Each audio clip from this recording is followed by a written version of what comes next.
남녀 실장님께서 이게 녹화 좀 해달라고 이제 문자가 와서 좀 먼저 드렸는데요. 양해 부탁드리고.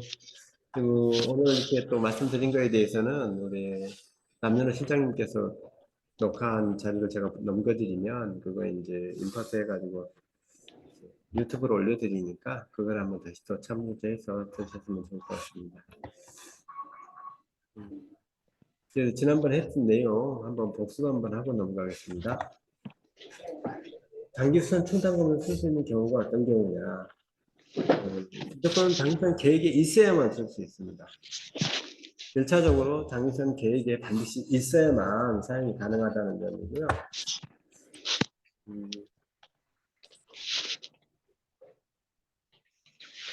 네, 이렇게 장기선 계획에 있어야만 이제 사용이 가능하다. 근데 없으면 쓰면 아무튼 안 돼요. 이게 긴급 지출이 됐든 소액 지출이 됐든 장기선 계획이 없는데 이거 써서는 안 된다. 이거는 이제 좀 굉장히 중요한 대목이죠. 당선 계획이 없는데 사용을 했다 그러면 단순히 과태료 10만 원 정도가 아니라 경우에 따라서는 형사처벌까지도 받을 수 있는 그런 쪽으로 이렇게 요즘은 특히나 더 그래요. 그래서 지자체에서 고발 조치하고 형사처벌까지 받는 또 주민들이 이거 잘못했다라는 거예요. 장기선 충당금을 사용하는 경우는 이제 긴급공사니 머니를 빼고 나면 다 금액이 크잖아요. 큰 금액을 사용함으로 인해 가지고 그 책임도 많이 따르는데 계획이 없는 걸 그 큰 금액을 사용을 했을 때는 형사처벌까지도 받고 이제 그 부당이동 반항소송 혹은 손해배상 소송까지 이렇게 연결돼서 큰 피해를 입는 소장님이나 관리 주체가 있는 것이 요즘 현실이거든요. 그래서 장기선 계획이 없는 거는 어떤 경우도 쓰면 안 된다. 아무리 긴급해도 쓰면 안 된다. 계획이 있어야만 장기선 충당금을 쓸 수 있다는 점에 대해서 이거는 상당히 조심해야 될 내용이에요. 긴급하니까 뭐 총론 부분에 긴급 지출이나 소액 지출이 있으니까 계획이 없는 걸 막 썼다. 이거 절대 안 된다라는 거 눈여겨 주시고요. 그 다음에 이제 장기생 계획에 수선 주기가 도래해야만 쓸 수 있습니다. 이건 원칙적인 얘기죠. 수선 주기가 도래해야 된다는 건 어떤 수선 항목이 있고 그 수선 항목에 대해서 내가 2024년에 공사를 예정하고 있다라고 계획을 세워놨다면 그때 한해서만 장기선 충당금을 사용해서 공사가 가능하다는 거예요. 근데 여기에는 예외가 있죠. 총론 부분에다가 긴급지출이라든가 소액지출 근거 규정을 두고 있다면 장기선 계획에, 1단계 계획에 있다면 이제 주기가 도래하지 않더라도 사용할 수 있다라는 근거를 마련해 두면 장기선 충당금을 쓸 수 있다라고 이렇게 허용을 해주고 있죠. 해석을 통해서 이거 어떤 해석을 통해서 하고 있죠. 그래서 그러니까 예외라는 건 그거예요. 수선 주기가 계획에 있는데 언제 해야 되겠다라고 계획을 세워두었는데 그 시기가 도래하지 않았는데도 불구하고 이제 총무 부분에 긴급 지출이나 소액 지출이 있으니까 난 사용하겠다라는 거고요. 여기서 한 가지 더 주의해야 될 건 긴급 지출이나 소액 지출을 하더라도 긴급한 사유가 있어야 된다는 거예요. 그러니까 무조건 뭐 소액지출이나 긴급지출이라고 해가지고 무조건 사용할 수 있는 것은 아니다. 뭐 무슨 문제가 있거나 또 대표회장님이 이거는 좀 했으면 좋겠다. 대표들이 이건 했으면 좋겠다. 또 뭐 집주인들이 이건 했으면 좋겠다. 이렇게 요구를 해왔을 때, 우리 소액지출 금액이 적으니까 조금 긴급하니까 무조건 할 수 있다라는 것은 아니라는 거죠. 객관적으로 봤을 때 소액이 됐든지 긴급이 됐든지 긴급한 사유가 반드시 존재해야 된다라는 거예요. 그래서 가능하다면 여러분이 장기선 충당금은 그 금액이 작고 많고를 떠나서 또 주기가 도래했냐 않느냐를 상관없이 장기선 충당금을 쓴다면 반드시 그 사유를 기재해야 되잖아요. 지금 내가 긴급 지출을 할 거예요. 혹은 소액 지출을 쓸 거예요. 그러면 사용계획서를 반드시 제출을 해야 돼요. 그랬을 때 장기선 계획서에 어디에 그에 관한 근거할 수 있는 수선 항목인지 그 수선 항목을 써줘야 되고 사유는 무슨 사유로 어떤 긴급한 사유로 사용한다라는 것을 써서 사용계획서를 제출하고 승인을 받아야 이제 되겠죠. 그다음에 이제 공사하고자 하는 수선 금액이 장기선 계획의 계획된 금액 이내라고 되어 있어요. 이 얘기는 무슨 얘기냐면 장기선 계획안에 계획된 금액이 2천만 원이라고 내가 계획을 세워놨어요. 그런데 실제로 공사를 하려고 보니 2천만 원은 넘어요. 그러면 할 수 있는 건 뭐냐면 수시 조정을 통해서 당장 계획을 조정을 하고 공사를 해야 된다는 거죠. 또 이런 경우도 있을 수 있죠. 나는 예측하기를 내가 계획 금액으로 설정해 놓은 금액을 해놨는데 입찰을 하고 보니 이게 계획 금액을 넘는 거예요. 그건 참 난감하죠. 이럴 때는 일단 공사를 중지하고 수선 수시 조정을 통해서 장선 계획을 조정한 다음에 이제 사용하는 것을 사용하는 것이 우리 근거 규정에 의한 해석이다라는 것을 이해해 주셔야 되고요. 그 다음에 여기까지 한다면 또 한 가지가 있어야 돼요. 사용 계획서가 제출이 되어야 돼요. 사용 계획서를 제출하지 않으면 장기선 충당금을 쓰면 안 됩니다. 반드시 장기선 충당금을 쓸 때는 사용 계획서가 제출되어야 한다. 여기서 원칙은 사용 계획서는 장기선 계획에 대한 입주자 대표이가 어떤 공사를 하자, 또 어떤 계약을 한다, 또 어떤 지급을 한다, 이런 순차적인 절차가 있다면 맨 먼저 무엇부터 시작을 해야 되냐? 관리 주체가 사용계획서를 제출함으로써부터 시작이 되는 거예요. 입주자 대표이가 입주자 공고를 만든다, 혹은 이 공사를 해야 되겠다, 말하겠다, 이런 판단도 다 사용계획서가 제출하기 하면서부터 시작이 된다라는 것이 원칙이고요. 긴급 사용이라든가 소액 지출 중의 일부는 혹은 수선 예정연도가 도래해서 우리는 10월 달에 이제 공사를 하려고 하는데 좀 긴급한 사유가 발생을 했어요. 그러면 올해 안에 하는 거니까 좀 공사를 10월 달 할 예정이었던 건 앞당겨서 할 수 있겠죠. 근데 지금 사고가 터져서 당장 해야 될 일이 생겼다. 그러면 사용계획서보다는 이제 공사가 먼저 이루어지고 사용계획서는 나중에 추인받는 형태로도 가능은 할 겁니다. 어떤 사용계획서가 제출되면 입주자 대표 의결을 받아야 되기 때문에 사용계획서는 사전에 제출하시는 거다라는 것이고요. 그 다음에 아무리 급해도 관리 주체는 관리 주체가 해야 되는 게 아니에요. 그러니까 소액 지출이 됐든 기급 지출이 됐든 장기선 계획이 주기가 도래해서 공사를 하든 무조건 그 공사를 결정하고 집행하는 건 누가 해야 돼요? 입주자 대표회의가 해야 되는 거죠. 그러니까 입주자 대표회의는 회장이 혼자서 독단적으로 문 소장님 우리 장기선 계획 이제 주기가 도래했으니 우리 공사합시다 라고 해서 되는 건 아닙니다. 반드시 입주자 대표회의에 이제 요 그,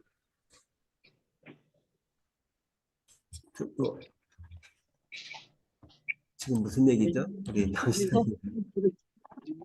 지금 소리 잘 들리시죠? 들리시는 분 손 한번 이렇게 좀 표시해 보시길래. 알겠습니다. 입주자 대표가 그러니까 관리 주체는 이 장기선 충당금을 사용해서 어떤 행위도 할 수 없어요. 그건 누가 할 수 있느냐? 입주자 대표회의가 하는 거예요. 근데 입주자 대표회의 회장이 그러면 혼자 할 수 있느냐? 그것도 아니에요. 그러니까 우리가 법에는 입주자 대표회장이 할 수 있는 일은 딱 두 가지가 있어요. 뭐가 있냐? 아니 세 가지가 있네요. 그러니까 입주자 대표회를 소집을 하고 주재하고 그런 일들이 있죠. 그러면 그 회의에 대한 안정을 유지하기 위한 어떤 질서 유지권, 뭐 이런 것들이 이제 한 가지가 있고, 또 한 가지는 되게 맛있다 이거. 입주자 대표의 이 구성이 되면 구성 신고를 할 수 있는 사람, 그게 관리 주체가 하면 안 돼요. 반드시 누가 있냐? 대표 회장이 하라고 되어 있어요. 그러니까 가령 이런 사례도 있죠. 관리소장이 입주자 대표가 구성이 되니까 시장에다가 이제 구성 신고를 했어요. 그런데 그 사례를 보면 어떤 사례냐 그러면 대표 회장이 감사가 뽑혔는데 감사가 마음에 안 들었던 거예요. 그러니까 감사를 어떻게 처리를 하고 새로 뽑아서 구성 신고를 하고 싶었는데 관리 주체가 소장님이 이건 이제 다 됐으니까 하고 덜컥 구성 신고를 했던 거죠. 그러자 대표 회장이 이제 나중에 감사 이제 처리하고 이제 구성식을 하려고 보니까 이미 돼 있는 거예요. 그래서 소장님한테 얘기했죠. 이거 누가 있어요? 그러니까 소장님이 했다고 그러니까 시청자가 따지죠. 아니 이게 구성신고는 대표 회장이 하도록 돼 있는데 왜 관리소장한테 왜 받았냐? 그럼 무효다라고 주장하는 순간 바로 무효가 됩니다. 그렇기 때문에 관리소장은 구성신고 하시면 안 돼요. 대행을 해줄 수는 있죠. 대행을 어떻게 해야 돼요? 원칙적으로 시청은 관리소장이 관리소 직원이 구성신고하러 오면 이임장을 받아야 돼요. 이임 증명서가 있는지를 확인해서 이임장 써줘야 되고 막 이러잖아요. 이제 그러면 또 복잡하죠. 그래서 대부분의 사람들은 어떻게 하느냐 그러면 그런 걸 피하기 위해서 회장들 신경 안 쓰잖아요. 그러니까 저 같은 경우도 그러죠. 일단 내가 직접 우리 직원이 직접 시청을 방문해서 신고를 하는 게 아니고 등기를 보내요. 입주자 대표의 명의로. 그 등기를 보내서 이거 좀 해주세요라고 등기나 이제 내용 증명을 보내서 하면 그러면 이거 내가 이거 허락해주지 않았는데 왜 이 사람들이 했어요라고 주장을 하려면 자기가 그 등기를 보낸 그것에 대해서 내가 그 이임을 해주지 않았다라고 하는 거. 왜냐면 그때는 이임 필요 없고 이건 대행만 해준 거잖아요, 관리소에서. 그 이임받아서 직접 행위를 한 게 아니라 그 회장을 대행한 것이기 때문에 대행에 대해서는 임장이 필요 없거든요. 그러면 대행을 하지 말라, 내가 대행을 해야 하라고 시킨 적이 없다라고 주장을 하실 회장이 있다면 그분이 그걸 입증해야 되는 거죠. 그러니까 사실상 어렵죠. 그러니까 여러분은 부송신고를 그 회장님으로부터 이임 증명서를, 그러니까 이임장을 받아갖고 하지 않는 것이라면 하는 게 좋지 않다. 경해야 될 일이 있다면 우편으로 보내라라는 것이고요. 아무튼 대표회장이 할 수 있는 일은 제가 두 가지까지 말씀드렸죠. 또 하나는 뭐냐, 관리 규약을 신고하는 것. 이것까지를 포함해서 대표회장이 하도록 되어 있어요. 그 외에는 대표회장이 할 수 있는 권한은 아무것도 없어요. 지금 대표회장이 이 세 가지를 제외한 나머지 그 관리소장한테 야, 문 소장 이것 좀 저것 좀 해. 이거는 어떤 것을 의미하냐. 회장이 소장한테 뭔가를 지시한 것이 아니에요. 법률상 구조는. 그거는 뭐냐? 그냥 한 입주민 중에 한 사람으로서 민원을 제기하는 것이에요. 어떤 법적 효력이 있는 게 아니에요. 입주자 대표 회의는 대표로서 행위를 하려면 반드시 뭐를 통해서 해야 되냐? 이혼의 조직으로 구성되어 있는 입주자 대표 회의에서 의결을 해서 그 의결된 내용을 가지고 관리소장한테 얘기를 했을 때 법적 효력이 있는 것이지 각자가 와서 입주자 대표 회장한테 아니 그 관리소장한테 관리수장한테 하는 얘기는 법적 효력이 없는 거다. 그냥 민원 제기한 것이다라고 보시면 됩니다. 그렇기 때문에 그 장기선 계획의 그 집행은 반드시 뭐가 있어야 돼요? 의결이 있어야 돼요. 그러니까 사용계획서를 제출하면 입주자 대표가 그에 대해서 하실지 말지를 의결을 해야 이게 집행이 가능한 것이지 관리사무소장도 거기에 맞춰서 일정에 따라서 돈을 지급할 수 있는 것이지 입주자 대표 의결도 없는데 그 공사가 진행되는 것은 그렇지 않다라는 것입니다. 그래. 그다음에 이제 여기에 제가 있어요. 장기선 계획이 있어야 한다. 그다음에 수선 주기가 더 해야 한다. 그다음에 수선 금액이 이제 계획 근데 그 쉬쉬야 그 해야지 해야 그거는 한다. 놓쳤을 수도 그다음에 있고 사행계획 제출해야 좋은 된다. 일이라고. 그다음에 입주자 대표의 사행계획 의결이 있어야 된다라고 이렇게 얘기를 했고 그것에 한해서만 그 뭐야 장기수선 충당금을 쓸 수 있는 것이지 그 외에는 절대 쓰지 않는다. 그러면 나머지 어떤 문제가 돼 있고 보수를 해야 될 일이 생겼다. 그러면 어떻게 해야 되나요? 그렇죠. 그때는 수선 유지비를 써야 돼요. 그러니까 여러분이 장기선 계획이 없는 것을 금액이 많고 적고를 떠나서 누가 그 비용을 부담하느냐를 떠나서 장기선 충당금을 쓸 수 없잖아요. 그럼 뭔가 하긴 해야 될 거 아니에요. 관리처에서. 그러면 수선 유지비는 당연히 쓸 수 있는 것이죠. 근데 문제가 있어요. 이게. 공동주택관리법상으로는 아무런 문제가 없어요. 장기선 계획에 없으니까 장기선 충당금 쓰지 않고 수선 유지비를 썼다는 이유만 가지고 문제가 되지는 않아요. 공동주택관리법상의 문제만 가지고는. 그런데 문제는 뭐냐? 그 금액이 크고 소유자가 부담해야 될 것이 분명하다. 그러면 그거는 또 관리 수선 유지비를 쓰면 또 안 되는 부분이 있는 거예요. 그럼 그때는 어떻게 해야 돼요?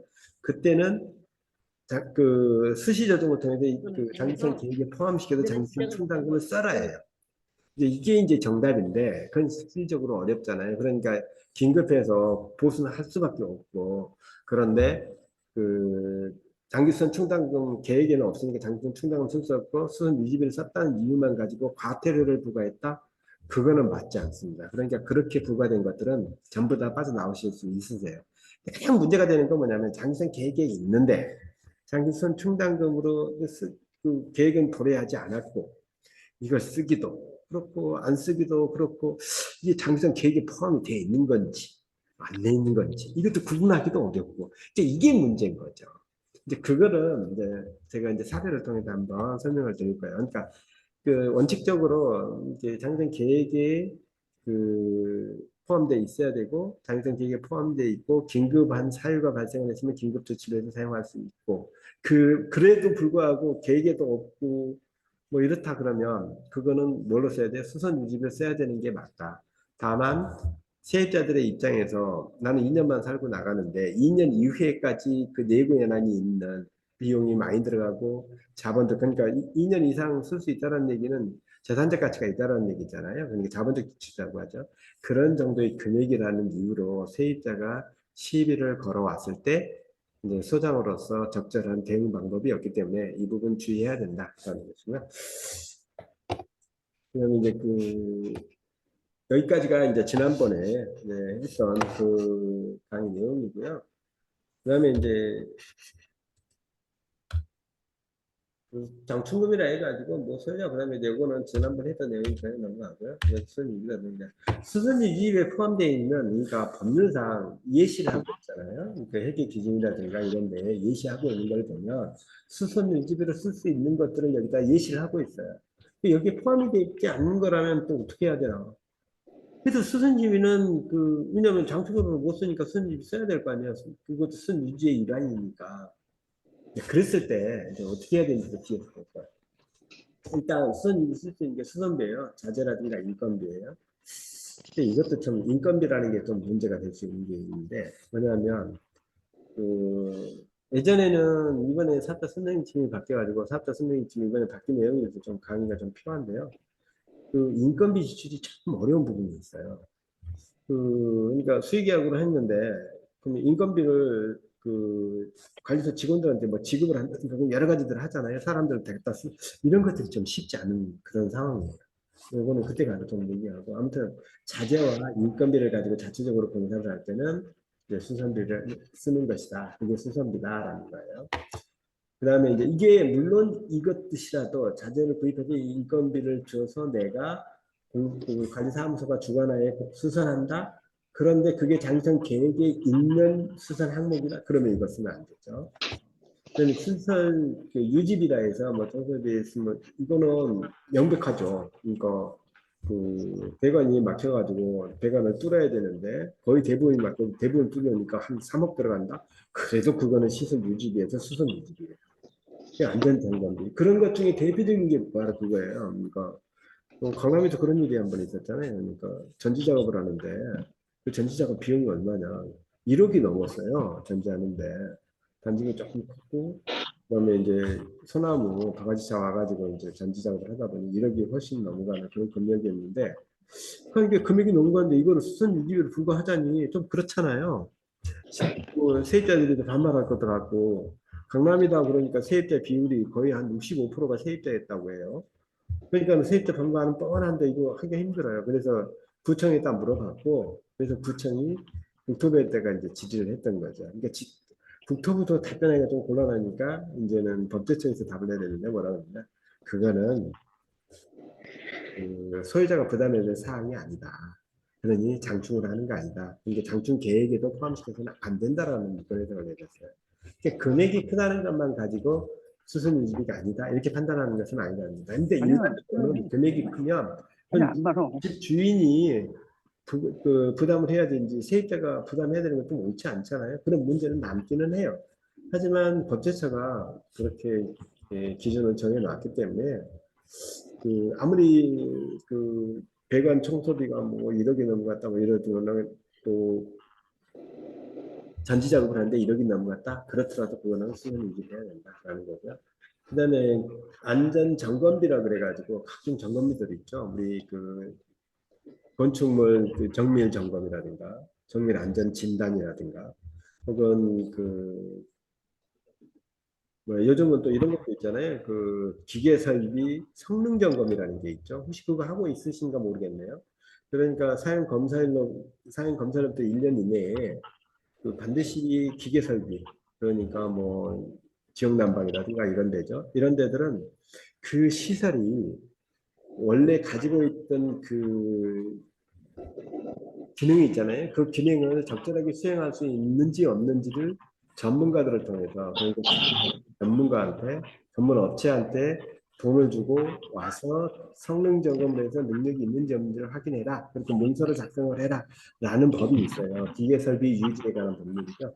그 법에 의하면 1년에 한 번씩 그 기계 설비 성능 점검을 하도록 되어 있어요. 난방, 급수 이런 것들이죠. 그러니까 급수 설비 없는 단지 없잖아요. 그러니까 이건 무조건 해야 되는 거예요. 그러니까 이런 것들도요. 그러면 재난 재해 예방을 위한 지침 뭐 이런 것들을 이제 그 수선지를 쓸 수 있다라는 거예요. 이것만 가지고 보면 여기에서 벗어나고 장기 수선에서 또 벗어나고 이런 것들이 존재할 수 있거든요. 그게 이제 이게 고민입니다.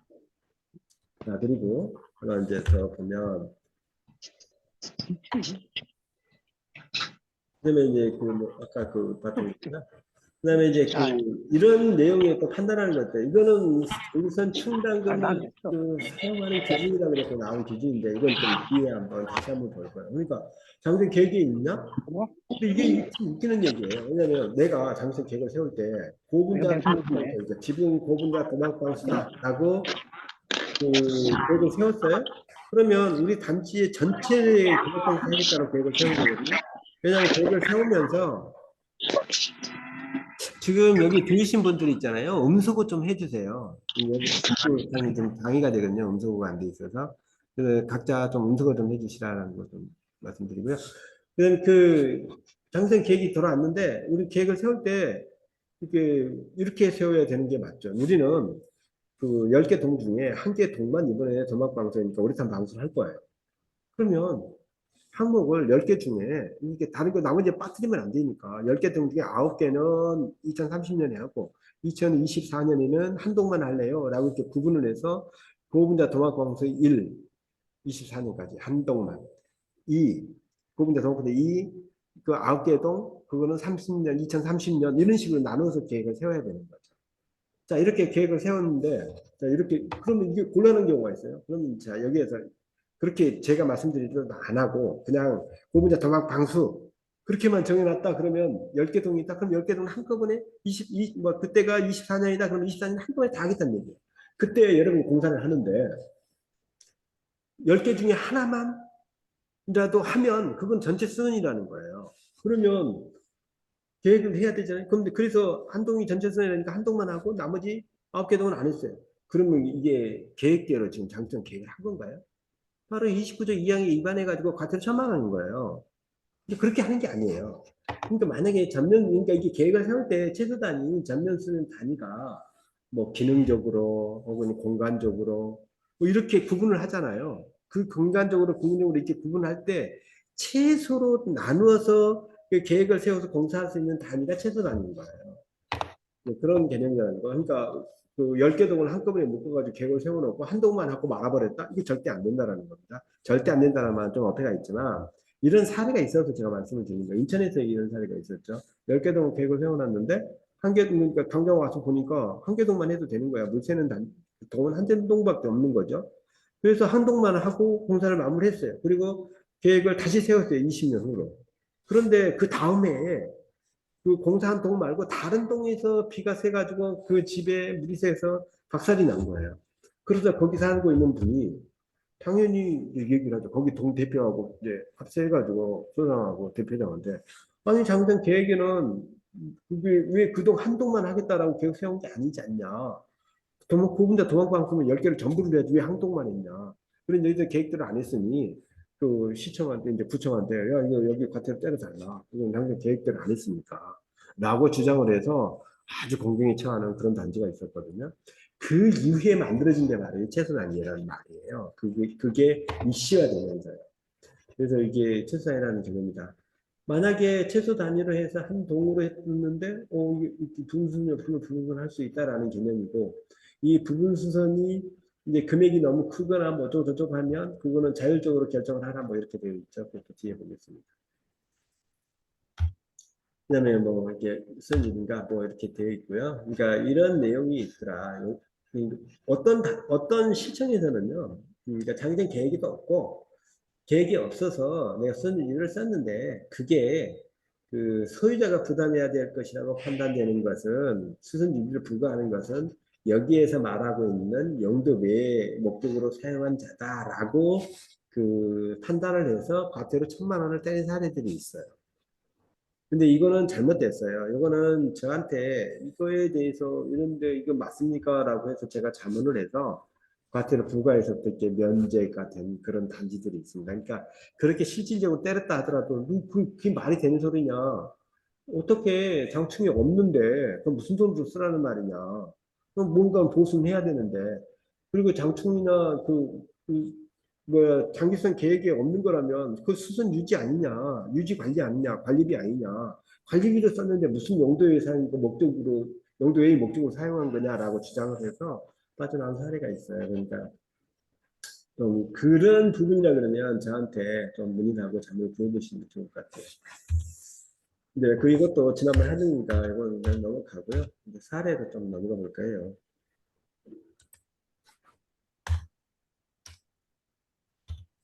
그 이번에 이제 그 제가 이제 주택관리협회하고 여기 LH에서 수선 유지를 써야 되나 장충을 써야 되나 해가지고 그 어떻게 장충 계획을 세워야 될지에 대해서 이제 좀 연구를 좀 그 자문을 좀 해달라 해가지고 이렇게 만들고 있는 자료인데요.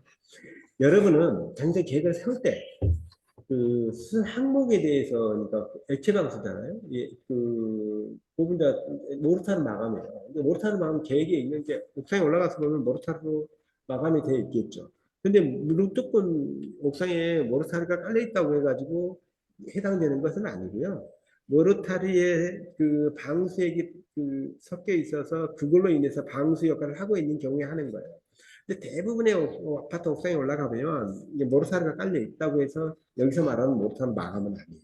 거기 밑에는 뭐가 있을까요? 모르타르 마감 이 부위에 있는 거는 보호 몰탈층이라고 그래서 바닥 부분에는 반드시 시트 방수가 되어 있죠. 그리고 그 위에 혹은 아주 오래된 아파트라면 아스팔트 방수가 되어 있겠죠. 그리고 그 위에 그 몰타르로 이제 8cm 이상을 덮어서 보호 몰탈층을 만드는데 그런 걸 말하는 것은 아니에요. 여기서 말하는. 그런데 그게 무엇인지, 그러니까 반드시 장기 계획을 세울 때 여러분은 이 보호 몰탈층이 있고 우리 아파트 단지에 있으면 그것이 무엇인지를 정리를 해놔라. 그리고 그 정리를 한 그 보호 몰탈층을 어떠한 종류로 방수했는지, 액체 방수를 했는지, 아니면 누름 방수를 했는지, 이런 방수를 하는 게 있거든요. 그러니까 그 방수가 무엇인지를 여기다 기재를 해 놔라라는 것이 국토부 일권 해석이고, 그거는 어제 오늘 얘기가 아니에요. 여러분이 안 할 뿐이지. 언제부터 했느냐? 제가 알기로 제가 저거를 강의하기 시작한 지가 벌써 2011년부터 강의하기 시작했는데 그때부터도 이런 내용이 있었어요. 근데 대부분 단지 잘할 뿐이죠. 그러니까 종류를 써놔라. 방수 계층이 뭔지. 그리고 그런 방수 중에 어디까지 이번에 우리가 할 때 어디까지 할 것인지를 기재를 해놔라. 범위를 써놔라. 라는 것이에요. 그리고 그 내용에 그리고 이렇게까지 해서 구분이 안 되니까 그러면 이 부분에 대해서 요거까지도 써놓는 게 어떻겠느냐라는 거예요. 그러면 자 여기에 예를 한번 봐보세요. 그러니까 기존 이제 몰탈 방수층이면 그걸 걷어내고 다시 한다. 라고 하면 이제 여기 A의 일이 되는 거고 여기 제가 자료 별도로 올려드릴게요. 그 다음에 이게 다른 걸로 바꿀 거예요. 그러니까 지금은 방수 몰탈 방식이에요. 밑에 보면 이제 그 시트 방수라고 있는데요. 시트 방수도 나중에 물이 새고 그러면 누가 그 몰탈 다 뜯어내고 그 시트 다 뜯어내고 다시 공사하는 데가 어디가 있어요. 공사하다가 비 오면 그 사는 사람 어떻게 하라고. 그렇게 하지는 않죠. 왜냐하면 그걸 그대로 놓고 위에다가 오래산 방수를 해버리거든요. 그러니까 고분자 도막 방수를 해버리거든요. 그렇게 하면 시트 방수가 현재 시트 방수기 때문에 시드 방송을 집어 넣어야죠. 하지만 공사는 그걸로 안 할 거잖아요. 그럼 그걸 안 할 거라고 계획을 세워놔야 되는 거죠. 그 부분의 이해가 바로 이거예요. 그 만들기, 그러니까 바탕만 만들고, 그리고 시공은 고분자 중앙 방수를 하겠다. 어느 동안. 그 일동, 그러니까 보통 그 우리가 그 계획을 세울 때 한 동이라도 옥상이 층으로 이루어진 데가 있어요. 그러니까 1호부 1, 2호는 20층까지 있고 또그 3, 4호는 18층까지만 있는 경우가 있죠. 그러면 옥상층이 다르잖아요. 그럼 그걸 공간적으로 구분이 가능하다라고 해석을 하고 있거든요. 근데 여기는 그냥 1, 2호 라인만 이제 그 위에 전체 복사를 하겠다라고 이렇게 범위를 정해서 공사 범위를 정해 놓은 거죠. 그 다음에 이제 여기에는 그 충당금을 그러면 이렇게 계획을 세워놨을 때 어떻게 쓸 거냐라고 했을 때 이제 여기에 대한 설명들이 있는 거예요. 그러니까 여러분이 계획을 세울 때 이제 앞으로 제가 이제 시간이 나면 그 장선 계획서를 제가 이렇게 단위별로 어떻게 장선 계획을 세울지에 대해서 우리 지금 본사 그 전산 시스템 안에 장선 계획 그러니까 우리 협회에서 만들어 놓은 것보다 더 잘 만들어져 있거든요. 그냥 두 개 다 제가 만들었으니까. 근데 그거를 더 잘 만들어서 우리 협회, 아니, 우리 그 본사 시스템에서 장점 계획을 조정할 수 있도록 하는 프로그램이 있어요. 그 프로그램을 가지고 어떻게 우리는 장점을 세울 것인지에 대해서 제가 한번 설명을 한번 드리려고 해요. 그때 기준으로 삼는 기준이 바로 이거다라는 겁니다. 그러니까 이런 식으로 여러분은 장점 계획을 세워놔야 현장에서 어떤 그 혼란이 없어진다라는 거예요. 이거 보고 제가 설명을 드렸고요. 그 다음에 이제 이거는 제가 이게 지금 배포된 자료에 보니까 이게 지금 장기수선인데 이거는 아닌 게 들어가 있어서 근데 어차피 잘못 들어갔다 하더라도 좀 넣어놨으니까 설명을 드리면 이래요.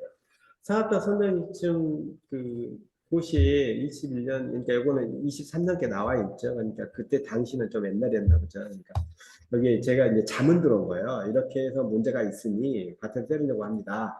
라고 하는데 괜찮습니까? 라고 자문 들어와서 그 자료인데요.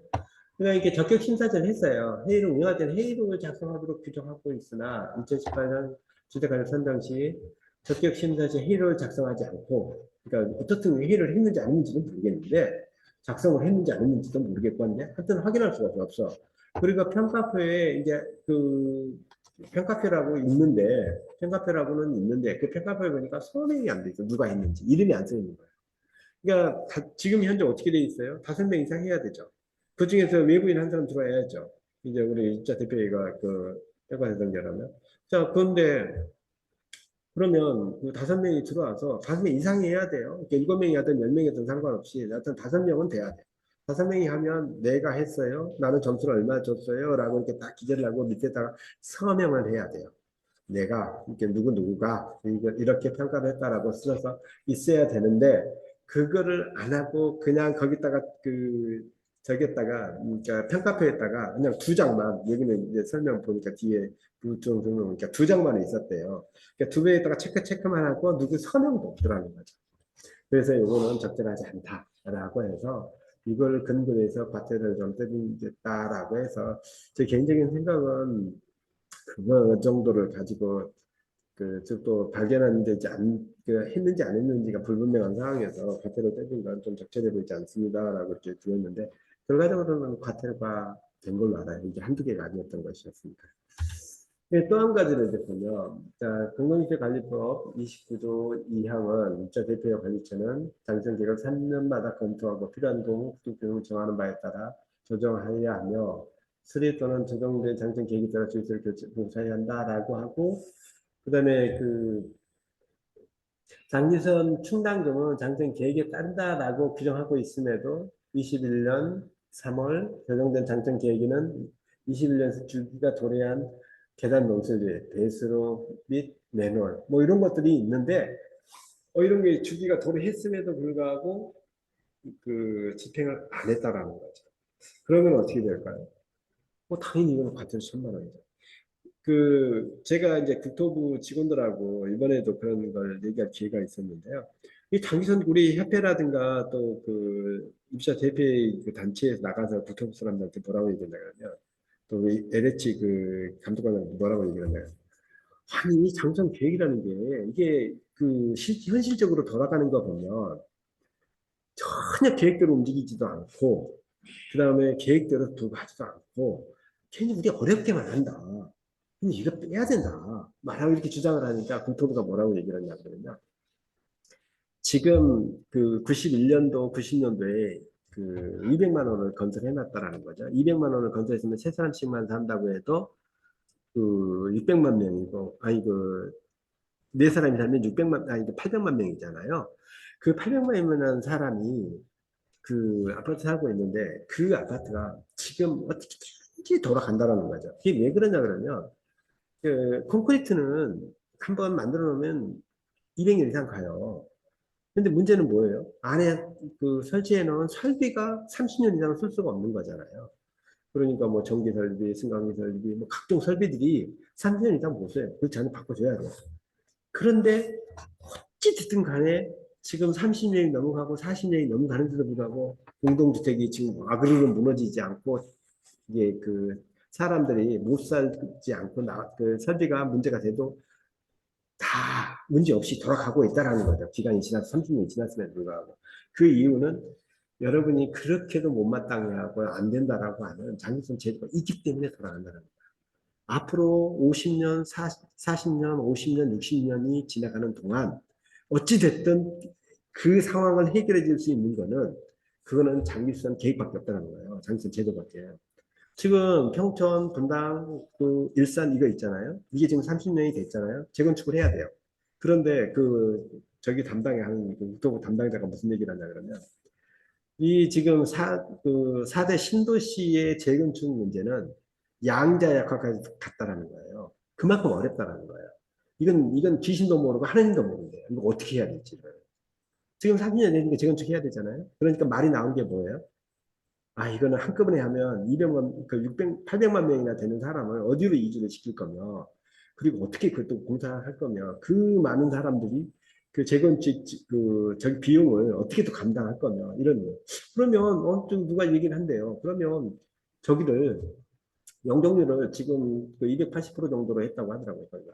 그러면 500% 주면 될 거 아니요. 그래서 더 지은 걸로 분양해서 들어온 돈으로 그냥 재건축하면 될 거 아니요. 그러니까 옆에서 도로 교통과에 있는 사람들이 그렇게 얘기하는데 그러면 지금에는 그 280%에 맞춰서 도로가 만들어져 있는데 500% 해가지고 사람이 배로 늘리면 그 도로는 어떻게 할 거며 또 난방은 어떻게 할 거며 전기는 어떻게 할 거며 이게 해결할 수 없는 문제가 양성이 된대요.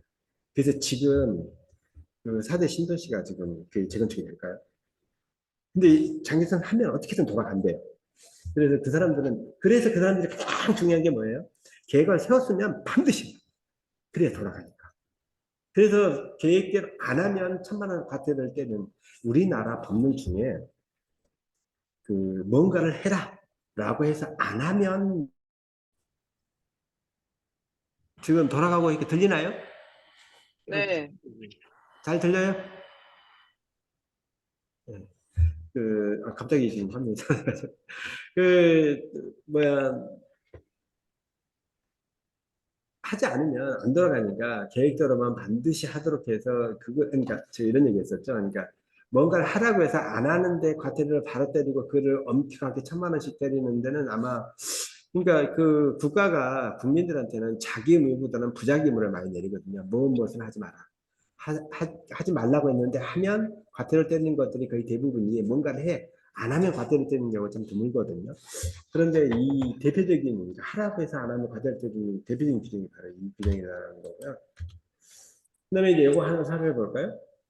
그러니까 이자 대표인의 관리처나 관리비 사용료, 장기선 충당금을 이 법에 따른 용도 외의 목적으로 사용하지는 않는다라고 규정하고 있음에도 장기선 계획에 포함된 선 항목이 정화조 보수, 보수관 보수, 그 승강기 부품 교체 등 22년 소방 설비 교체 보수, 수관, 그 수방배관, 급탄관 등을 23년 급탄관 뭐 이런 것들을 그 수선 유지비 썼다는 거예요. 하여튼 여기에 있는 걸로 가만히 보세요. 사용 내용을 보면은 그 시설물이 있다면 73개 항목이 들어가는 항목들이잖아요.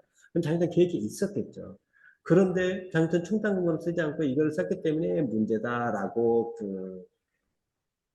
뭐야 해서 이제 과태료가 부과되는 그런 사례예요. 그러니까 당장 계획에 있으면 이런 것들이 이제 그 승강기 부품, 어수관 보수, 이제 경화조 뭐 이런 것들을 이렇게 쓰고 그 금액들이 써 있어요. 200만 원, 300만 원, 500만 원 이렇게 써 있는데 제가 여기서 이제 뒤에서 좀 더 말씀드리겠지만 이 정화조 보수 뭐라고 할 때 그냥 보수잖아요. 교체한 게 아니잖아요.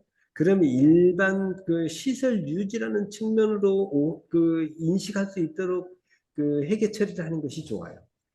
내가 그렇게 쓸 수밖에 없는 사정이 있다면. 그런데 마치 장선 계획으로 해야 될 것 같은데 그 장선 그 수선 유지비로 쓰면 그러면 이런 문제들이 발생하고 왜냐하면 이 문제가 그 지자체가 나가서 확인해 보니 이래서 떼는 게 아니고 입주민들 간의 분쟁으로 또 여기 지금 이 단지에 사는 제가 알기로는 그 관리 주체가 변경이 됐거든요. 그 변경이 되는 과정에서 그 이 주체가 했다가 저 주체가 했다가 또다시 주체로 이렇게 3년 사이에 이 교체가 3번이 이루어진 그런 단지인데요. 관리 주체도 문제를 삼았고 입주민을 통해서 입주민들도 그렇고 이거 이게 그 계획에 있는 걸 수원이 쓴 건 잘못된 거 아니냐라고 이민을 그 민원을 넣기 시작한 거예요. 일단적인 민원. 그래서 이제 문제가 돼서 같은 처벌을 받게 된 그런 사례들이거든요. 이제 또 하나의 사례를 볼까요? 이자 대표 관리처는 관리비의 사용료, 장선 충격 똑같은 내용이냐? 아니 된다라고 규정하고 있음에도 포함된 순 항목인 장선 계획이 포함된 순 항목인 정화조 보수, 오수관 보수, 뭐 승강 이거 똑같은 내용인가요? 그러네요. 그러니까 이것도 이제 관리비 사용에도 문제다라는 내용인데, 음, 뭐였었죠? 이건데. 그리고 참, 여 뒤에 보면 이런 내용이 있어요. 그러니까 그, 제가 좀 이렇게 중간 좀 수정을 했는데, 안 맞는 부분이 좀 있네요. 여기서 나올 게 아닌데, 이게 내용이 이제 뭐냐 그러면, 예전에 이런 일이 있었어요. 그러니까, 인천에서 그런 일이 있었죠. 그러니까, 1층에 사시는 세대가, 우리 단지는, 우리 단지는 지하가 있지만 승강기가 지하로 내려가지 않는다. 그런데 장기선 충당금, 승강기를 교체한다는 이유로 이제 장기선 충당금을 부과하는 건 그거는 위법이다. 나는 승강기 타지도 않는데 무슨 놈의 그 승강기에 관련되어 있는 장기선 충당금 부과하냐? 장기선 부과할 때 우리 집은 승강기 부분에 대해서 공제를 하고 부과를 해라라고 이제 그 문제를 삼았고 그거를 가지고 이제 입주자 대표나 이제 관리 주체는 그거 아닙니다. 그럴 수 없습니다. 우리는 법에는 그 뭐야 그 총 주택 공급 면적에 따라서 계산을 하라고 되어 있습니다. 바로 이 부분이잖아요. 여기 이 부분이 지금 되어 있으니 그건 맞지 않습니다라고 그 세전 주택 공급 면적으로 하라고 되어 있잖아요. 여기 총 공급 면적으로 이렇게 나눠서 계산해서 이렇게 공사하라는 건데 이게 나누어서 뭐 평방미터 단가가 나오고 단가에다가 이제 세대 공급 면적으로 이렇게 곱해서 부과하는 거잖아요. 근데 이게 어디가 있었냐 그러면 시행규칙 별표 1에 있었던 거죠. 별표 1에 제7호에 있었던 내용이에요. 그러니까 그쪽 입주민을 대리권자인 그 변호사가 이걸 주장하고요. 공동주택관리법 시행규칙은 법이 아니다. 내부 규정이다. 다시 말해서 법으로부터 이임받아서 제정한 시행령은 대통령령인 시행령은 일반적으로 헌법 이론에도 그러니까 우리 국민의 권리를 만들어주기도 하고 의무를 부여하기도 한다는 거죠. 의무를 면해주기도 하고. 그런데 시행규칙은 내부 규정이기 때문에 그런 걸로는 못한다는 거죠. 그러면 이제 법의 입법 권한이 있는 국회의 권한은 그러니까 상권 분립이 오직 맞지 않다라고 해서 시행 규칙으로는 국민의 권리와 의무를 만들지도 못하고 의무를 부여하지도 못한다고 하는 것이 다 아는 내용이죠. 그런데 이게 시행 규칙으로 되어 있다는 거예요. 근데 이거는 의무를 부여하는 것인데 시행 규칙으로 되어 있는 것으로 주민에게 의무를 가하는 것은 잘못됐다. 그러니 1층 세대가 주장한 내용은 맞다라고 해서 그런 판결이 있었을 거예요. 아마 들어보신 소장님도 계실 거예요. 이 판결이 나오자마자 난리가 났죠. 그러면 그게 맞다면, 그러니까 뭐 저는 가장 그런 거 모르죠. 이제. 근데 현실적으로 일어난 일들을 가지고 이제 난리가 난 거예요. 첫째는 뭐냐 그러면 승강기가 그렇다 그러면 그 30층에 사는 사람은 2층이나 5층이나 6층에 사는 사람보다 훨씬 더 많이 타지 않냐. 그럼 그 사람 더 탄 만큼 더 받아야 되는 거 아니냐. 그리고 한 집에 한 사람 사는 거, 두 사람 사는 거, 세 사람 다르지 않냐. 그럼 그것도 다 구분해야 되지 않냐. 그리고 사람마다 특성에 따라서 하루에 한 번 타는 사람도 있고 두 번 타는 사람도 있고 이거 다 채찍해가지고 부과해야 되는 거 아니냐. 뭐 이런 얘기까지 이제 항소심에서 다뤄져가지고 결국은 이제 그게 이의 없다라는 규정이 나서 그래서 이제 바꾼 거죠. 왜냐하면 시행령 31조로 이게 들어오게 된 거예요. 그러니까 장기선 걔가 이게 그 시행 규칙에 있던 것이 시행령으로 들어왔어요. 그러니까 지금은 그런 주장을 하면 안 돼요. 무조건 전체 금액을 주택 공급 면적으로 나눠야 된다. 여러분이 이제 시험을 보실 때, 그 주택할 시험을 볼 때 이 지금 식을 단단히 외우셨을 거예요. 근데 이게 정확한 의미를 이해하지 못하시는 분들이 계시는데, 여기 한번 그것 좀 설명해 보려고 하는데, 왜냐면 부가 때문에 그렇죠. 장기선 계획 기간 중 수선비 총액이라고 하는 것은 입주 한때로부터 시작을 해서 내가 계획을 60년 동안 세웠다. 근데 계획 기간을 아예 안 정하면 안 되죠. 그러면은 계획기간 수선비 총액을 만들 수가 없잖아요. 지금 이 부분에 계획을. 왜냐하면 계획기간 수선비 총액이라는 것은 60년이라고 계획을 세웠다면 60년 동안 필요한 총액을 얘기하는 것이거든요. 그럼 이렇게 얘기하니까 개념상으로 굉장히 간단하잖아요. 그런데 여러분 그 계획기간 수선비 총액 어떻게 산출하세요? 모르긴 해도 제가 프로그램을 만들기 전에는 이렇게 들었어요. 그러니까 지금 여러분이 내막도 잘 모르실 거예요. 왜냐하면 협회에서 최초로 만든 계획서에는 이렇게 돼 있어요. 지금으로부터 앞으로 몇 번 해야 될 그 기간 동안 앞으로 남아있는 계획 기간이 60년이다. 그럼 60년에 40년이 남아있다. 20년 지나가고. 그럼 그 40년 안에 내가 5년이다. 그러면 8번 해줘야, 아니, 5년씩이다. 주기 5년이다. 그러면 8번 해줘야 되잖아요. 40년이니까. 그러면 40번에 그 그러니까 40년에 8번이라 그러면 한 번 하는데 1억이 들어간다? 그럼 8번이니까 8억이잖아요. 그것을 총 다 합한 게 계획갱성 총액이에요. 그러니까 이렇게 그 도색이 1억이다라고 해서 하나를 하고 그 다음에 뭐 변압기 뭐 이렇게 많잖아요. 그럼 그 기간을 40년 동안 몇 번 하게 했고 거기에 필요한 돈 이렇게 다 계산해서 산출한 금액이 계획갱성 총액이에요. 그럼 자 이거는 언제부터 한 거예요? 현재 시점에서부터 한 거예요. 그러면 이미 지나간 기간은 어떻게 됐나요? 그러면 이미 지나간 기간도 포함해야죠. 왜냐하면 계획 기간 중 선비총이거든요. 그러니까 처음 시작한 때로부터 시작해서 종료할 때까지거든요. 이걸 어떻게 처리할 것이냐 하는 문제가 있는 거예요. 그래서 이제 그 각자 이제 그 장기성 프로그램을 만드는 회사마다 여러 가지 종류로 그러니까 이런 걸 체킹을 해보셔야 돼요. 그럼 우리 회사에서 만들었다고 하는 제가 만들었다고 하는 장기성 프로그램이나 주택관리사협회에서 만들었다고 장기성 프로그램은 어떻게 되냐 그러면 맨 먼저 장기성 그 프로그램을 맨 처음 사용을 할 때는 어떻게 했냐 그때가 보통 우리 그 프로그램 시작할 때가 되면 2016년이었거든요. 그럼 2017년도부터 내가 사용을 했다. 그러면 입주 한때로부터 시작을 해서 2017년대까지 사용한 총액을 입력하도록 되어 있어요. 그리고 그때부터 총액을 입력하도록 하고 그럼 그게 한 5억을 썼다고 합시다. 그리고 내가 이제 그 2017년도 계획을 세워봤더니 미래에 필요한 금액은 80억이야. 그 이제까지 사용한 그 5억이고 80억이면 85억이 계획관 육성비 총액이 되겠죠. 이제 그런 방식으로 그 앞에 지나간 기간을 이제 그 산입을 해주는 거죠. 사용한 금액과 앞으로 필요한 금액을 합하면 그럼 60년간 총액이 되는 거잖아요. 근데 이것도 계획 안에 제대로 이 문제로 이 과태료 처분 대상이 되는 단지가 있기 때문에 제가 지금 말씀을 드리는 거예요.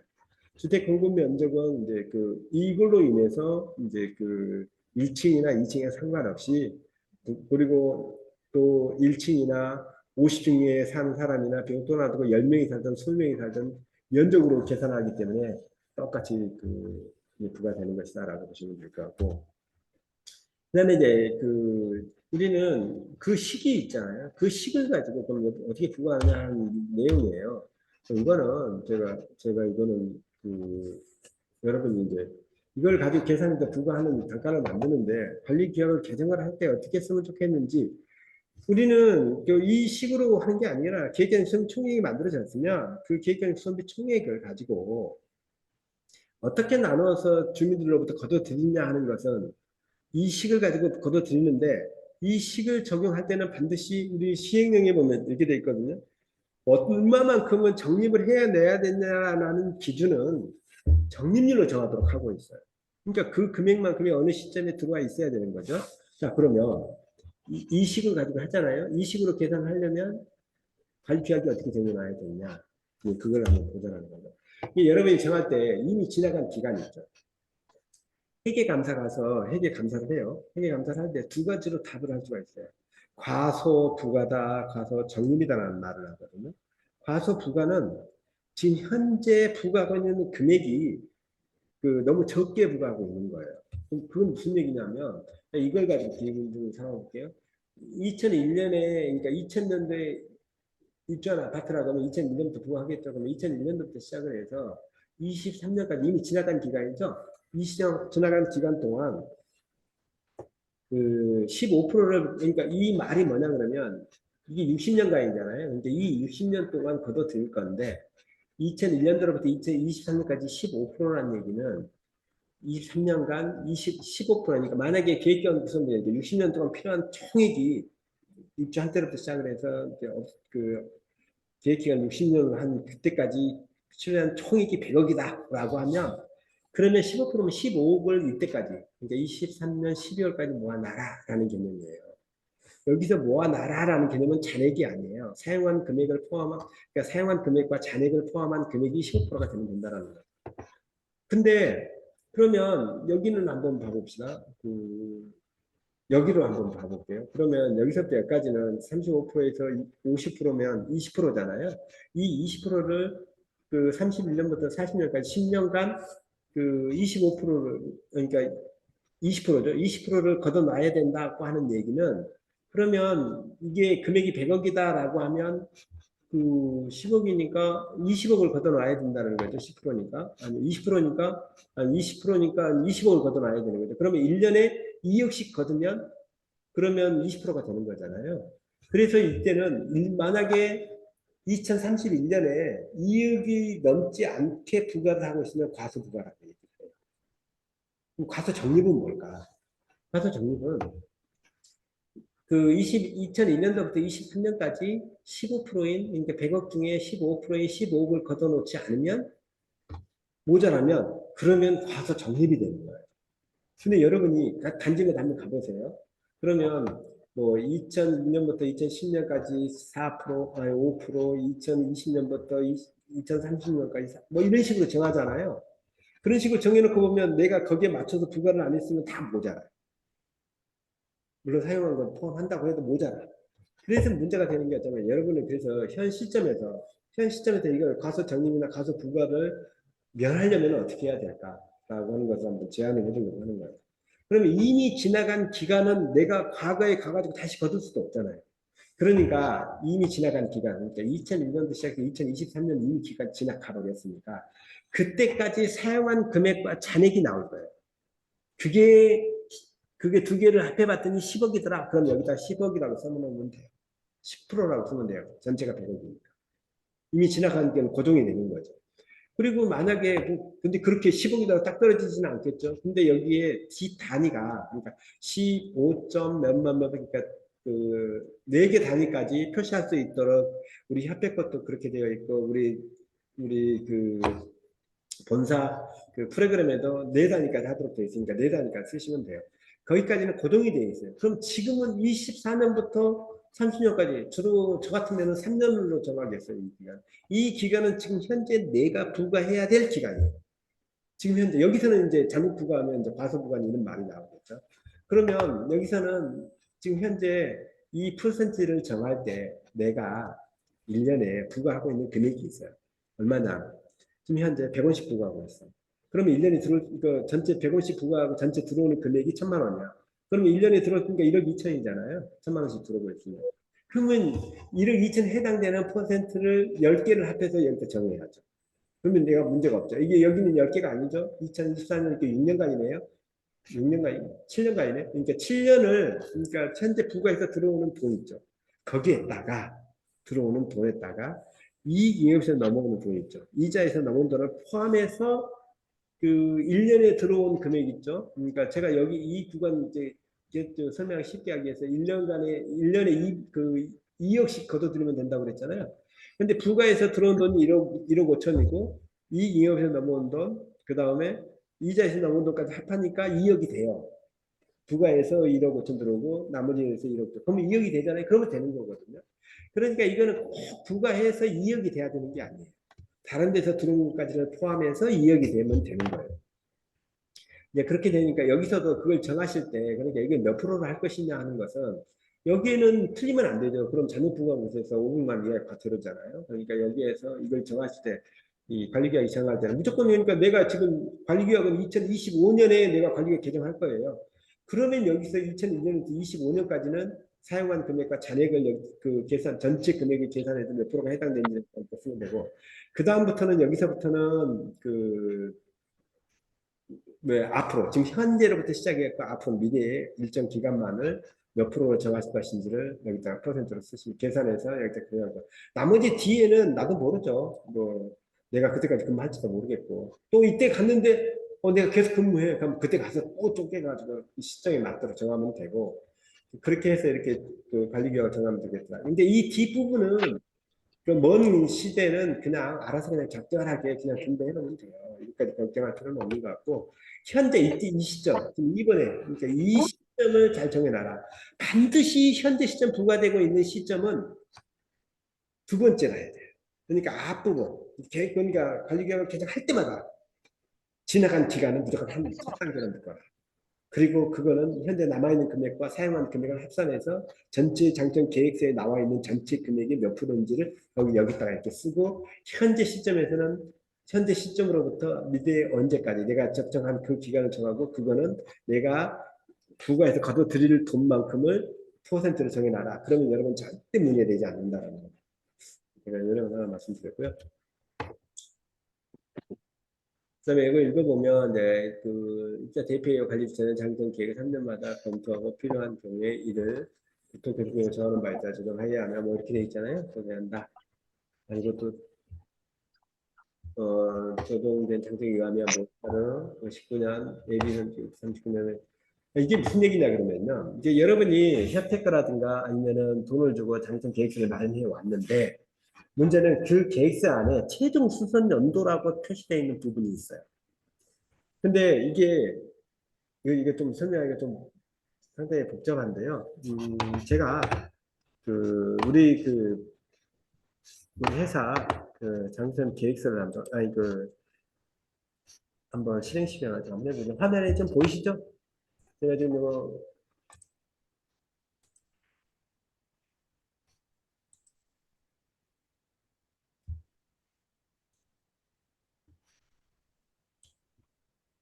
왜안 보이지?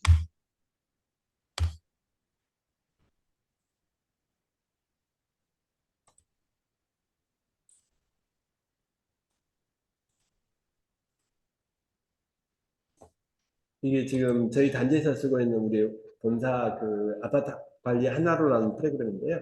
여기에 들어가서 보면 시설 관리에 장점 계획이라는 게 있고 여기에 들어가면 제가 이렇게 만들어 놓은 우리 단지 거 지금 이번에 조정하는 건데 그거 만들고 있는데 보면 여기 수선 항목 관리에서 보면 최종 수선 연도라고 이렇게 나와 있잖아요. 이렇게 여기 보면 그러니까 뭐야 이렇게 만들 때 우리는 이게 선택을 하면 공대 동업관사 그러면 이렇게 최종 수선 연도가 언제냐라고 봐요. 왜냐면 최종 수선 연도로부터 이해가 20년이라고 됐잖아요. 그러면 이 21년으로부터 41년, 61년 이렇게 나가는 것이거든요. 최종 수선 연도 중에. 그런데 이 최종 수선 연도를 이렇게 정해놨는데 이게 앞으로 우리 아파트가 여기 제가 근무하고 있는 단지는 22년에 입주한 아파트니까 이렇게 떠요. 그런데 만약에 이게 90년도에 입주한 아파트다. 그러면 20년이 후가 언제예요? 20년, 90년이면 2010년이 20년이잖아. 그러면 이미 한 번 한 것으로 치고 여기에 뭐라고 나오냐면 2010년이라고 이렇게 나오는 거예요. 2010년이라고 최종 수선했다. 20년이 지나버렸으니까. 한 번 했을 것으로 보는 거예요. 우리 해피 프로그램도 그렇고 기타 어떤 회사들도 다 똑같아요. 왜냐하면 수선을 언제 했는지 잘 모르니까 무조건 그런 식으로 잡아서 들어와요. 그런데 여기에다가 잘못해가지고 21년이라고 이렇게 해놨는데 21년 시세로 수준한 여기는 입주한 아파트니까 뭐 이렇게는 이런데 그 21년에 하지도 않았는데 21년이라고 이렇게 써서 장점 계획서에서 프린트를 해서 만든 거예요. 그러니까 만들어 놓으니까 21년에 그럼 했어? 계획서에 나와 있어요. 했어? 근데 안 한 거야. 이게 이거 만들 때 여러분이 계획서를 이렇게 보고서를 가지고 오잖아요. 어. 이게 지금 본사 지금 그 프로그램이고 이게 좀 시간이 좀 걸리네요. 이제 인쇄하는 거는 제가 한번 실행하면 신경 나갔었어야 되는데. 그러니까 이렇게 보면 그 이렇게 이제 프로그램에 인쇄돼서 이렇게 나오거든요. 근데 여기 보면 최종 수는 21년이라고 나와 있잖아요. 이게 지금 장전 계획서가 프린트에서 나오는 모습이거든요. 이렇게 했는데 여기에 이렇게 나오니까 너 이날 보수했다라고 하니까 감사관이 딱 보니까 보수했다고 했네. 그럼 이거 했는지 없는지 한번 보여주세요라고 할 거 아니에요. 그다음에 장기선 충당금 나갔나 안 나갔나 볼 거 아니에요. 그런데 당선 충당금은 나가지도 않았는데 여기는 최종 수선 연도가 22년으로 되어 있는 거예요. 그러면은 계획대로 안 한 거죠. 계획에는 22년 했다라고 되어 있는데 그 문제가 돼요. 바로 그 문제가 터진 거예요. 이걸 누가 잡아냈느냐? 지자체에서 감사관이 잡아낸 게 아니라 그 단지에 살고 있는 이런 내용까지 알아낼 정도의 사람이라면 누구예요? 아마도 관리소장이었겠죠. 다른 단지에서 누구한테 교육을 받았겠죠. 그렇게 받고 보니 이게 문제가 있더라는 거죠. 근데 그걸 찾아내가지고 지금 지적상 그 계획대로 안 했으니 과태료 1,000만 원대다 해서 과태료 1,000만 원 받고 그런 사례거든요. 그러니까 여러분이 계획서를 가서 한번 보세요. 계획서는 시스템 안에 들어가 있는 게 계획서가 아니라 프린트해서 내가 가지고 있는 게 계획서예요. 거기에 입주자, 아니, 그 입주자 대표의 사인을 받은 그 계획서 안에 수선 예정 연도라고 표시되어 있는 것에 과연 내가 했는지 안 했는지를 보시라는 거예요. 이게 잘못되어 있으면 조정을 해서 이제 맞춰줘야 돼요. 그런 내용이다라는 거고요. 그 다음에 이제 다 어디가 버렸지? 제가 좀 잘못 옮겨가지고 잘못 좀 punkt하는데 지난번에 제가 공유 부분 저기를 강의를 한번 했었거든요. 근데 이 부분에 대해서 상당히 많은 제가 이제 간접적으로 이제 했던 내용의 이제 저기예요. 사례들이에요. 이제 판결에서 전이냐 공유냐 위층 세대에서 물이 샜을 때 도대체 판결이 어떻게 나고 있는지 그리고 내가 관리 규약에 따라 전이냐 공유를 어떻게 정리해 놓는 것이 나한테 유리할 거냐라는 것에 대해서 좀 설명을 지난번에 제가 드렸는데 어떤 게 나한테 유리할 거냐라는 것에 대해서는 제가 설명을 안 드린 것 같아요. 그래서 가져왔고 뒤에 사례는 다음 시간에 할게요. 이미 한 시간이 됐기 때문에. 지금 서울시의 관리 규약에 보면 전유냐 공유냐의 범위에 대해서 이런 그림이 되어 있어요. 이렇게 그림이 되어 있고 여기에 보면 녹색 부분으로 되어 있는 이게 난방배관의 이게 전용이라는 거예요. 난방배관 전용이다. 이거 잠깐만요. 이게 지금 관리규약에 나와 있는 서울시에서 정하고 있는 관리규약에 나오는 이 그림이에요. 근데 이 빨간색으로 되어 있는 부분이 이제 공용이라는 거죠. 그러면 난방배관에 이렇게 세대로 들어와 있는 이 세대 계량기 전까지 있잖아요. 계량기 전까지는 이제 공용이다 이제 이렇게 되어 있는데 그런데 많은 단지가 전용이냐 공용이냐고 할 때 그럴 때 이렇게 안 하고 이 배관은 관리사무소에서 이게 세대 안에 있는 배관이잖아요. 지금 이쪽 부분이 이 배관이 세대 안에 있는 배관이니까 실제로 관리가 돼요? 안 되잖아요. 근데 여기서 터져가지고 아랫세대로 흐르면 그거는 이 집의 문제가 아니라 이 아랫세대가 벽지가 뭐가 다 녹아고 뭐 그냥 소파가 뭐가 다 망가졌다고 할 때 여기에 있는 게 공용이면 당연히 관리사무소에서 유지관리를 잘못했다는 얘기로 책임을 져야 되는 거잖아요. 그러니까 많은 소장님들이 어떻게 이거를 관리적으로 정하고 싶어 하느냐 그러면 이렇게 정하고 싶어 해요. 그러니까 입상배관이 있고 이 녹색색으로 되어 있는 이 부분 있잖아요. 그러니까 입상배관에서 분기되는 이 부분부터 전용으로 하자라고 하는 경우가 많죠. 혹은 이쪽 분기가 돼서 들어왔고 세대 안에 들어오는 그 공간부터 이 전용으로 하자 이렇게 정해놓은 경우들이 있어요. 근데 나중에 판결에서 보시면 아시겠지만 이 판결에 있어서 판결이 혼란스러워. 이렇게 내가 지금 이렇게 지금 현재 여기에 나와 있는 것처럼 정해 놓았다 하더라도 이렇게 지금 전용이 이 분기배관 그러니까 입상배관에서 분기되는 이 부분까지를 전용이라고 규정을 해 놨다 하더라도 그걸 인정하지 않고 여기까지 이 계량기까지 그러니까 여기 난방 분기점에 하는 계량기 있잖아요. 여기까지는 그냥 공용으로 그냥 인정하는 사례들이 많아요. 저는 근데 이게 내가 이렇게 정해놓고 판결은 문제가 돼가지고 입주민이 계속 우겨대가지고 이게 판결이 났는데 이거 공용이라고 인정을 해버리네 이걸 전용이라고 나는 표시해놨는데 그러면 여러분이 처분하기가 곤란해요. 아니 관리 규약에는 전용이라고 되어 있는데 그거를 물어줘야 된다. 그리고 내가 유지관리를 잘못해서 그렇다. 뭐 이런 식으로 얘기가 되면 영 곤란한 일들이 발생하니까 보통 이렇게 물 새면 뭘로 처리를 하나요? 그래 관리자입니다. 이 분기되는 이 시점부터 여기서 그러니까 이렇게 정해 놓으면 여기에서 물새가 이렇게 하면 다 뭘로 처리돼요? 난 보험을 하잖아요. 영업배상보험으로. 그러니까 여러분이 구태여 이 안에 있는 배관을 전용으로 한다 이렇게 하지 말라는 거죠. 그냥 여기서 셌으면 그러네 여기 셌네 그냥 보험 처리해버리는 게 낫다는 거예요. 괜히 복잡하게 여기를 뭐 전용이네 전용으로 만들어 놓고 그냥 혼란스럽게 하시지 말고 그럼 여기가 전용이라고 되어 있는데 무조건 해달라고 그랬고 그 보험 처리해주고 막 이러면 또 입주민이 거기 왜 전용이라고 해놓고 네 마음대로 보험 처리해줘 이렇게 하면 또 곤란하잖아요. 이게 차라리 이런 식으로 정해놓고 차라리 이 공용이라고 처음부터 돼 있으니까 여기서 세서 안 세서 문제 있으면 보험 처리 해주는 게 훨씬 여러분이 일하기가 편하다라는 거예요. 그래서 저는 권장하고 싶은 게 관리적으로 정하실 때 절대 딴소리 하지 말고 입상 배관으로부터 분기돼서 그 세대 계량기까지는 공용으로 한다. 혹은 난방 같은 경우는 지역 난방 같은 경우는 그 계량기까지 이래 보면 세대 안에 있는 배관들이 있잖아요. 세대 안에 배관까지를 공용으로 해버리는 게 그렇게 정하면 안 되고 그러니까 입상 배관부터 시작을 해서 그 세대 내 분기관까지는 공용으로 한다. 이렇게 정해놓은 게 좋겠죠. 그렇게 해놓으면 이런 그 공용이냐 전용이냐를 가지고 입주민과 이제 싸울 일은 별로 없을 거다. 그리고 괜히 또 보험도 안 처리해주겠다 그러면 그 소장이 그 입주민의 협조적이지 않다는 이유로 되게 괴롭히는 경우가 많으니까 가능하다면 여러분은 그냥 분기배관까지 분기 배관까지는 이게 왜냐하면 판례도 분기 배관까지는 이제 그 공용으로 보는 경우가 많거든요. 관계가 어떻게 해놨던지 간에.